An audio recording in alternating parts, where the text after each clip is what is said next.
Good morning, good evening, good afternoon, whenever or wherever you may be listening. Welcome to another show on the Sports Music and Life podcast. Today I'm going to cover about the fights at the weekend in Bournemouth, which was Garner versus Bellotti. And I'll get into the undercard as usual. For those who listen will know, I'll go through round by round with my notes that I've written down. I did catch one of the premium fights, and that was Taylor Bevan versus Bellew. I think I pronounced that Bellew. Which Bellew was a journeyman. I didn't catch too much about Taylor Bevan, but I'll get into it anyway. So round one was a nice round for Bevan, working out where to land his shots. As the end of the round got near, he started to put more weight behind his shots. So yeah, he had it like they normally do. In boxing, they have the working out round, pick where they're going to make the punches and that was one of these rounds. Bellew started to fight back, but reverted back to his journeyman ways in the second round. And Bevan was landing heavier shots, even landing a nice body shot to hurt Bellew. I believe I'm pronouncing that Bellew. I'm sorry if I've got that wrong. For those who listened, no, I'm not very good with names. So, going into round three, Bevan took off from where he started at the end of round two, getting to work using his the variety of his punches, putting Bellew down, and he didn't beat the count. So the journeyman, by the scenes of it, had enough by then, and that was the end of the fight. So it was nice to watch one thing, because they're normally the up and coming fighters. So it's nice when you can always catch them sort of fights to see the up and comers, isn't it? Much to the early ones in the main event. So the main event fights, or the main fight, should I say? It was a fight of the Battle of the Unbeatens for the Midland area belt. Abu Baker, he was fighting. He was the champion, and he was fighting a chap called Fail, who is a twin brother. Unfortunately, sorry, I didn't write the first name down. I do apologise for that. I thought I had wrote it down, but been a bit busy. Normally I do it the day after, but I've been a bit busy, so do apologise for for not having the first name. So they're both unbeaten, and let's get into it then. So round one, it was a good start from Abu Baker. Baker landing the first shot.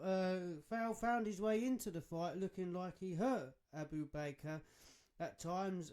Good first round from both fighters. Yes, so they got down to it, which you do tend to find too. Either they have a working out round, or they get down to it, and they got down to it in this fight, which was a really good fight. It could have been the fight of the night for me, to be fair. I'll see how the notes go on, should I? It's been a while. It's been a few days, should I say. So round two. So for Fowl, he was very tall fighter, so he had good range, and he had a lot of good boxing ability. He's been out injured. I think it was 2 years or 18 months. So this was his first fight for a Southern and for a belt. So it shows the pedigree that they had in amateur background, him and his brother. Anyway, so round two, nice long jab from the taller Fowl, using his great footwork to get out of range. Abu Baker having some success, but Fowl nicking around. So Fowl was nicking around, he's having a bit more success in this round. Going into round three, Abu Baker trying to be the aggressor, but Fowl making him miss a lot, and Fowl was landing the more. But towards the end, Abu Baker started to get to Fowl. So I think Abu Baker realised he had to put it on him a bit more to get to him, because Fowl was using his boxing ability, his ring movement, and was obviously had that long jab. And the shorter fighter is always going to struggle. I mean, you have to come in underneath and get to him that way. It's trying to find your way in, but it is very hard when someone's sticking a jab out in your face to to get into it. But great professionals always find their way around it. Not saying that Abu Baker wasn't a great professional. I'm no one to sit here and judge that. So round four was much the same. Abu Baker was he got a cut in this round. Abu Baker did have foul pinned on the ropes, but foul covered up well. So yeah, Abu Baker sort of, he got into the fight a bit more. He got his aggression was starting to pay off, and he got this is in round four anyway, and he managed to pin foul down. But fighters like foul, you ain't going to pin them down for too long because they got that great ring of movement. Round five was much the same, getting Abu Baker much the same, getting on the front foot, being the aggressor. Foul was using his footwork to get out of trouble. So this is round five, and it's becoming a lot of the same thing. So I just otherwise it will drag on and get boring when I do it like this. So what I tend to do now is I'll write some notes down and not go round by round. I'll just write bits of what's happened in the fight when it becomes much the same, because what's the point of me keep repeating myself? So the fight is much the same.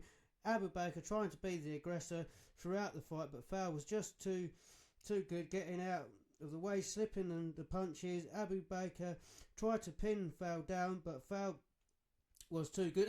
Sorry, I have wrote his name down. So his name is Cole Foul. That's C-A-R-L, best way to spell it. was too good on his feet. Then Cole Foul ended up with stopping Abu Baker in 8 rounds. Cole Foul picking his shots really well. You wouldn't have thought he was out of the ring. So he was out of the ring for 2 years. So that's how that fight finished. Good fight. I tell you, Abu Baker gave it a really good attempt. But Foul just had that, bit more levels above him. And you would have thought had a better amateur background, which tends to really pay off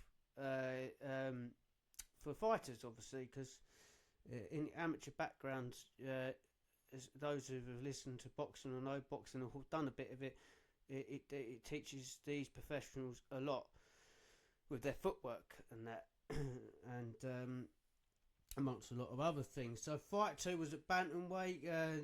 Ishak, if I believe I pronounced that wrong. I'm very sorry if I have pronounced that wrong again. And this was his pro career, and they're really raving about him, talking about him. And it was against a guy called Garner. He had Hamza Shiraz sitting in the crowd. So that's a great fighter who come off a great knockout win recently, Hamza Shiraz. I think a lot of people got a lot of high hopes for this chap, and rightly so after watching him, because he was very impressive. So let's get into it. Round 1, a quiet round to start with. Ishak having a look, then found his shots, landing some beautiful shots towards the end. So a good boxer tends to, feint the jab out, use the jab, try a few punches and to see where they can pick their shots off, and this is when you tell the intelligence of a fighter when you watch it. So round 2, Ishak was really finding his groove now, having a nice variety of punches, completely outclassing Gallardo, which is a journeyman fighter. So you can see he's a Mexican. He came a bit game, but he was going to be truly well outclassed. They're not going to throw Ishak in there straight away on his pro debut with a bit more classier operator. So going to round 3, which you could see this was going to happen. Ref rightly so steps in and stops the fight in round 3. Really looking forward to the future. Ishak, he put on a great show. He's picking off lots of punches, and Gallardo, he didn't look like he would have been there at one point. And so, rightly so, the fight was waved off. So, fight 3, super flyweight, Tony Curtis versus Tonundo.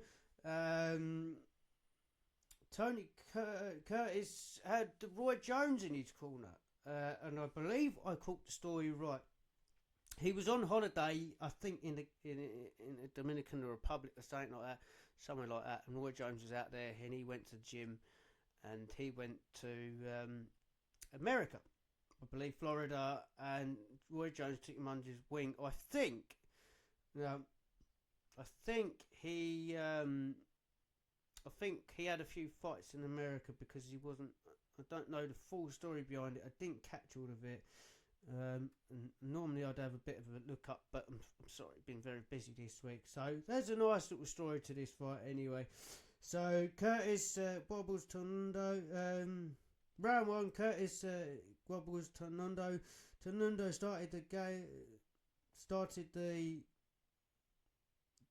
to come forward, throwing wildly, settling down after being wobbled. He wasn't hurt. Curtis got behind his jab and moved lovely. So yeah, he was a hitter and mover sort of fighter.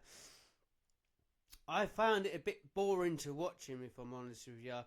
It's one of them fighters. There's a lot of skill there, but I like to see fighters get amongst it and fight, and not so much of the running around and it's all right doing it. I mean, Joe Calzaghe, the greatest fighter of all time, done it. He moved around, but he got involved with it too. And these fights can be hard to watch.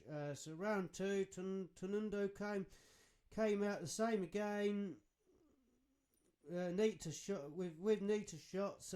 Curtis using his long reach boxing on the outside, so he was using the long reach. He really tall for this weight too, and he had great movement, really beautiful movement. It was just too much moving around for me, and the game, like I say, it got a bit boring to watch. So it was round 3 was much the same in round 3 as the others, as Curtis using the outside of the ring and his long reach. You know, he's using his punches, popping a jab out, the 1-2s, the 3s and the 4s, and stuff like that.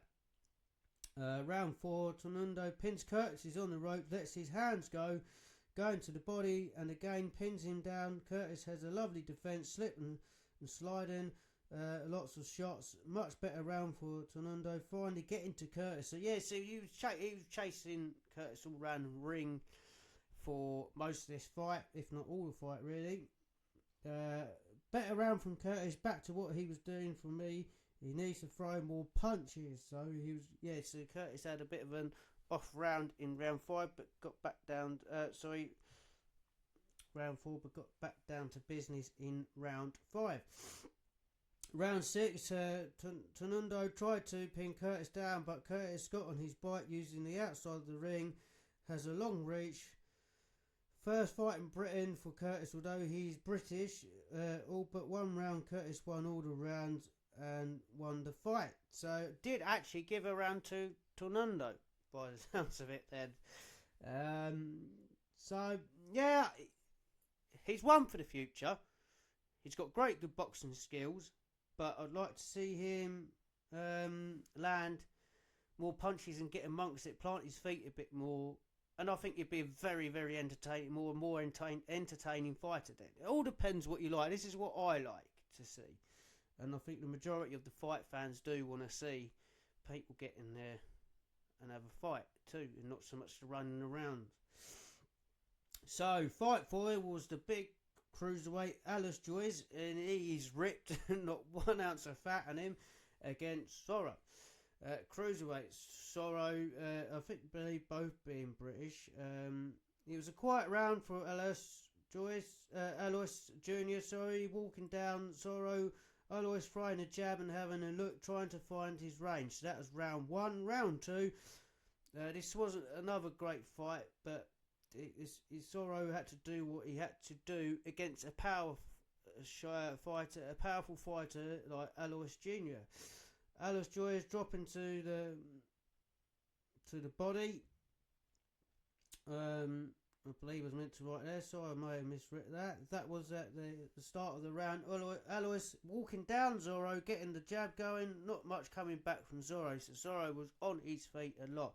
So he knew he was up against a powerful fighter, and he chose to run. So I was starting to get a bit bored of this too.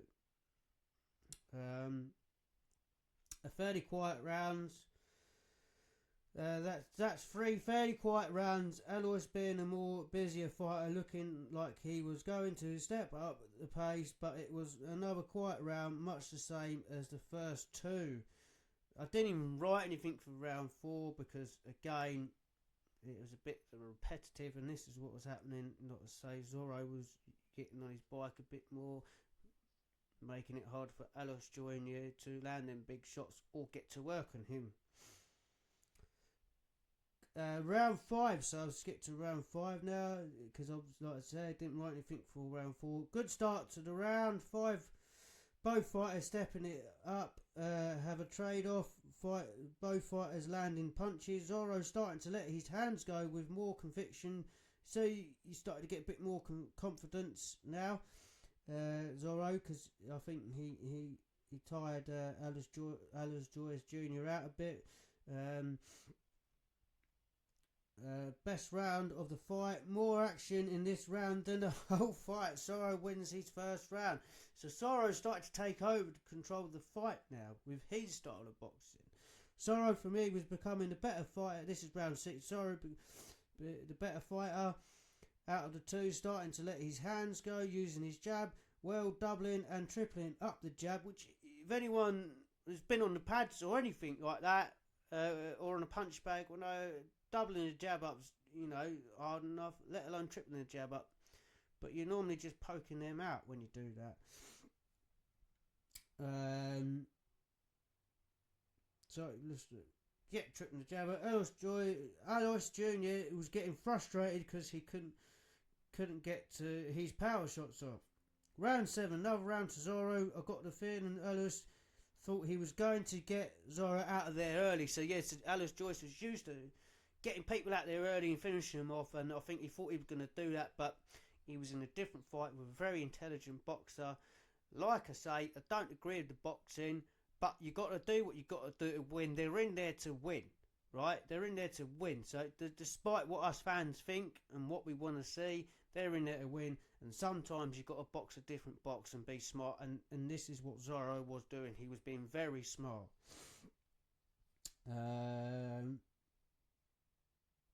So, sorry, I've missed where we are. Yeah, so round 7, Zorro.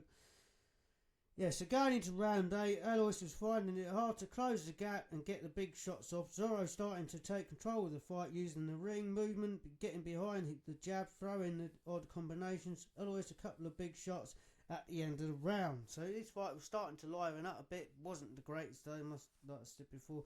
Round 9, another round to Zorro, much the same as the last few rounds. It's a close. Zorro wins the last round. He should nick the fight. Right, Alice, round 10. Now we're going into it, so this is touch and go now for who's going to win it. Alois could have just have won the fight or draw after winning the 10th round. So he come back, he got that 10th round. Alice Jr. by my thinking. Zorro boxed a smart fight, kept Alice's power out of the fight with his ring movement and with his jab. Alois does get the win. It was closer than what the judges gave it. So yes, so Alois Jr. did get the win. Mate, he did win the earlier rounds. Maybe he done enough, and the judge didn't like it. But it was a lot closer than what they gave it. It's one of them scorings you think, this is disgusting. Again. So, and that was that fight. So, fight number 5 was super featherweight European, British and Commonwealth titles. Ryan Garner versus Reece Bellotti, which was a good fight. Reece Bellotti, if none of you've seen Reece Bellotti over years, he's always entertained, and he used to be a really good knockout artist, but he changed his style. He's been under Eddie Hearn, so those who've watched boxing over the years would have seen Reece Bellotti. So let's get into this then. So round 1, great start from both fighters, high pace start, both looking to get into range, both landing shots. Garner just nicked the rounds. This first time I've seen, I have seen Garner before, I believe, but yeah, so very, very impressive boxer. He's really knuckled down now, Garner. So round 2, it was much the same, another high paced round. There wasn't much between these fighters at this point. Round 3, Bellotti cut in this round. Bellotti going to the body, Garner finding home. Bellotti going. to the body. Garner finding a home for the uppercut screw shot in the fight. Bellotti winning his first round. I've got here, so round 4. You got both fighters still fighting at a high pace. Garner took this round. Garner is smothering Bellotti to stop him working. So yeah, he's stopping Reece Bellotti getting his shots off because he carries a better power. Even if he's changed his fighting style, he'll still carry that power. You don't lose that power in boxing, as we've seen over the years. Nice bobbing and weaving from Garner. Yeah, great footwork, Garner. Really impressive. You know, the slipping and the sliding and the variety of punches that he had too. He hit Garner to land a lovely 4-punch combination. Garner making Bellotti miss at times and is starting to run away from this fight. They are close rounds at times, but Garner is winning them, but one so far. So yeah, so with this fight, on paper, Garner was winning all these rounds, but they were a lot closer than what people thought, than what it looked on paper.